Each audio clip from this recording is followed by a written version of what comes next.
ከዛ ፍታኝ አልኩትና አልፈታሽም ስለኝ በቃ በሰው አማከርኩት ሌላ ሰው እንድመክር አደረኩት። ያኔ የጦንቃይ ቤት እንዲያቆሙት ማለት ነው።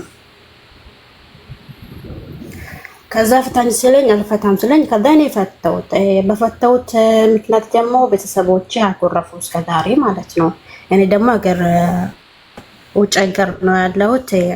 ያው እነሱ ባኮረፉበት ነው እስከዛሬ አኮርፎኝ ነው ያለሁት። ምን ማድረግ ነው አለብኝ?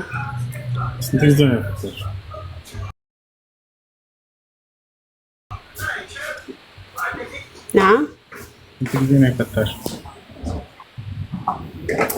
مالك خلص يا نعم خلص ما في خلص ايوه من الكنيسة صار انت تقدرين يفتش بس انت مرت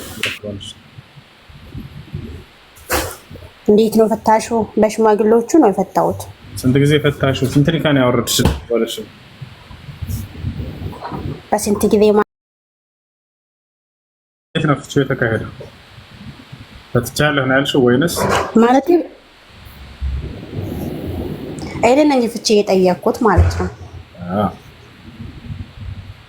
ከዛ ተቀብሎኝ ፈታኝ። በዛ ምክንያት ደግሞ ቤተሰቦቼ አኮረፉኝ። እስከ ዛሬ 2 ዓመት ምናምን ነው ያኮረፉኝ የራስ በውስጣቸው ማለት ነው።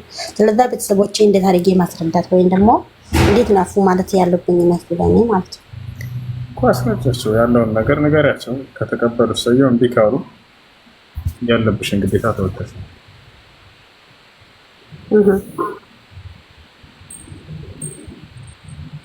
አመሰግናለሁ።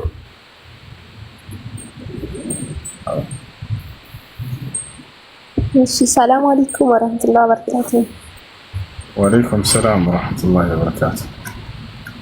እሺ ጥያቄ ነበረኝ። እሺ ጥያቄ ማለት መዳም ቤት የምትሰራ ልጅ አለችና እና ሴትዮዋ የሆነ ሱቅ ምናምን አላት። ከዛን ሱቁ ጋር የሆነ ማለት መተት ነገር የሆነ የሚጥሉት ነገር የሚረጩት ነገር አለና እሱን ሰርታ ምናምን ውሰጅና እርጭ ትላታለች። ማለት ለሰራተኛዋ ማለት ነው። እና ወስዳ ትረጫለች ምናምን። ምክንያቱም እሷ እምቢ ስትላት ሌላ ነገር ታደርጋታለች ምናምን ነገር ይሁን ታስፈራራታለች ምናምን ነገርና ወስዳ ትረጫለች ምናምን ነገር። እቺ ልጅ ቆይ ማለት አሁን ለመውጣትም አልተመቻትም፣ አዲስ ናት። እንደገና ደግሞ በቃ ምንም የምታውቀው ነገር የላትም ምናምን ነገር እና እቺ ልጅ እንዴት ነው የሚሆንላት? አሁን ማለት ያው እሷ ታዛዥ ናት፣ በሌላ ሰው ታዛ ነው። በውስጧ ታውቃለች፣ ታምናለች ሐራም እንደሆነ ምናምን ነገር ማለት እና ምን ማድረግ ነው ያለባት?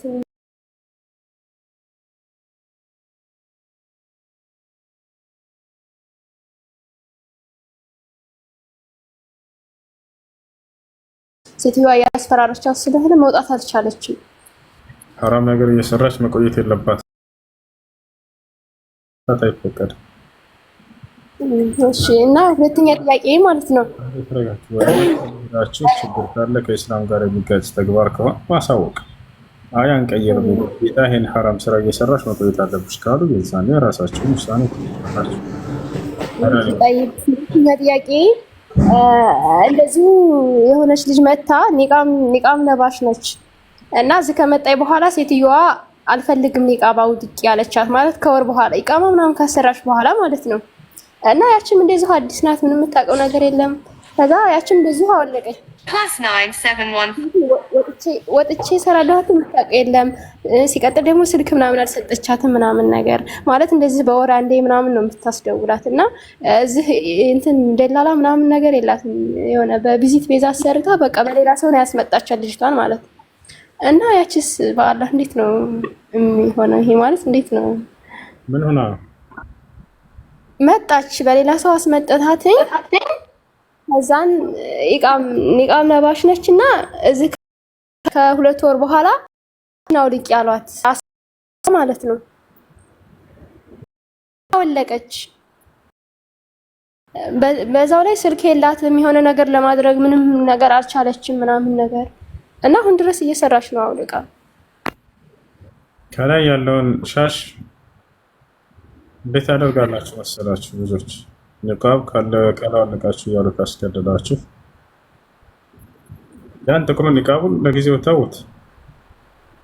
ከላይ የምትለብሱትን ሻሽ እንደ ኒቃብ ተጠቀሙት፣ ችግር የለውም። የግዴታ ጥቁሩ መሆን አይጠበቅበትም።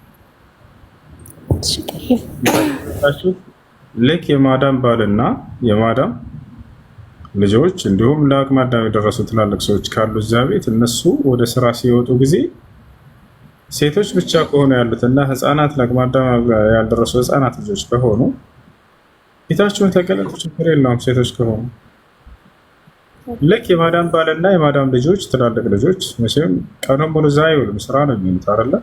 ከስራ ሲመለሱ ሰዓት ወይም ማታ ምናምን የዛኔ ከላይ የለበሳችሁትን ሻሽ ወረድ ታደርጉና ቶሎ እንደ ኒቃብ ትጠቀሙታላችሁ። እነሱን በምታስተናግዱ ጊዜ ምናምን በዚህ መልኩ መጠቀም ትችላላችሁ። ኦኬ፣ ተጨማሪ ጥያቄ አሁን አንዴ ልጨርስ። ወላሂ 3 ወር የሆነ ጠይቃ ያቀርባል እሱ የሆነ እንትን እያለብኝ ስለኝ እሺ። እና እንደዚሁ 2 ልጆች ነበሩ ማለት